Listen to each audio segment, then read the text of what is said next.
quite remarkable.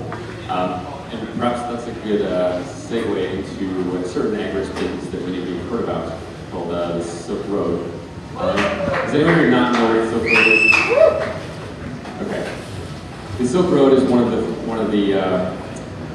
phenomena of Bitcoin that caused a lot of press attention early on.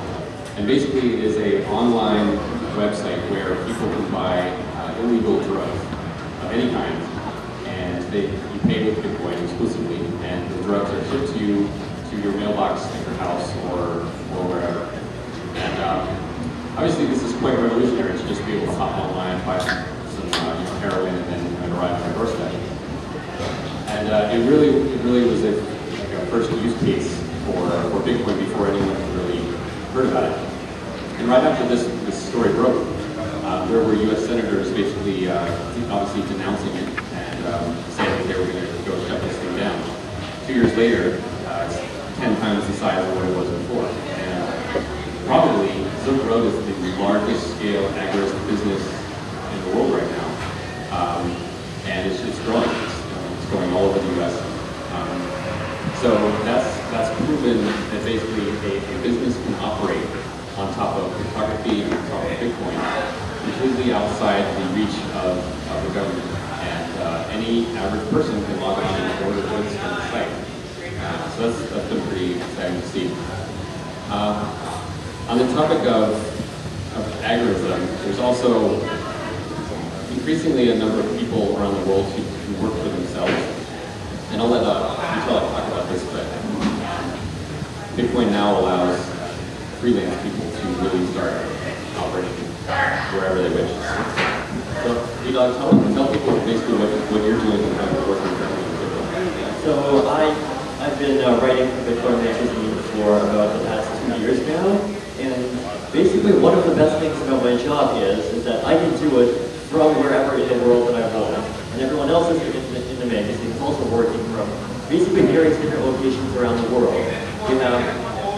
We have myself in Canada, we have our PR person in the US, we have the person putting everything together in Spain right now, and some people in South America, basically everywhere around the world. People ask where are our offices located. I tell them Bitcoin magazine is located in the cloud.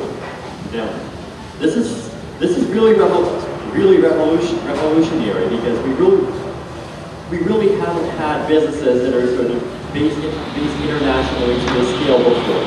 Now, multinational corporations have been able to do these kinds of things for about 40 years, and we've already seen the results of that. We see scandals in the media every other month about how Starbucks manages to get away with paying 1.3% tax or whatever, and same with Google or Amazon. But the thing is that up until now, these sorts of mechanisms, that's called jurisdictional arbitrage, sort of, where everyone can work in jurisdictions that are favorable to them, and it doesn't really matter where you are, because the internet makes the transmission of data and money, and with Bitcoin money, essentially painless and instant. Like, the thing is that before now, we basically had this inequality where large corporations could afford these mechanisms, whereas the little guys basically stuck paying the bill. Now, on the other hand, things like the internet, things like Bitcoin, things like Tor, they are seriously lowering the barrier to entry. Anyone can basically start a business at a startup cost of, well, pretty much $0 in 20 minutes. That's like really all it takes to start selling things. And the beautiful part is that with Bitcoin, you are able to take advantage of these exact same mechanisms, pretty much just as well as anyone else. And the other advantage is also the practical surveillance aspect. So you can essentially get around a whole bunch of legal registration requirements. Like, for example, if I wanted to move to the U.S. and work here, like the process for some people takes many months, for some people it takes years, for some people it's outright impossible. If I wanted to, theoretically, I could just come in here as a tourist and sort of just sit around and just quietly keep working away with my laptop, and no one would know the difference. It's practical applied crypto anarchy, essentially. Yeah, imagine what this does for the free movement of labor, where before you would not only have to deal with getting your body physically across the border, but once you arrive in the country, getting a job, you're going to have to plug into some sort of payment system that knows your identity.